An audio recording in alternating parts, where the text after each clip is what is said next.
Guys এখন বাজে প্রায় 12টা বাজতে যায়। আমি গৌরব আর ওদিকে শারদী আর আমরা যাচ্ছি হচ্ছে সায়নের আজকে জন্মদিন ওকে উইশ করতে। লাইফে ফার্স্ট টাইম বেরিয়ে পড়ছি রাত্রিবেলা কারোর জন্মদিনের জন্য উইশ করতে।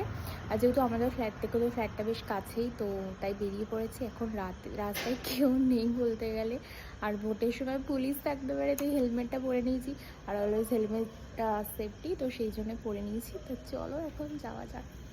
গাড়ি বার করছে বর, আর ওরা আসবে, বেরিয়ে গেছে, সবাই ঘুমোচ্ছে। এত রাতে আমরা যাচ্ছিলাম, আমাদের সাথে শারদীয়ারাও যাচ্ছিল।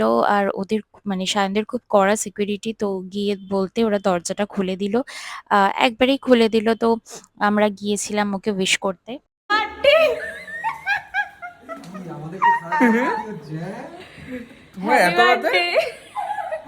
তো আমরা চলে এসেছি সায়নের জন্মদিন সেলিব্রেট করতে।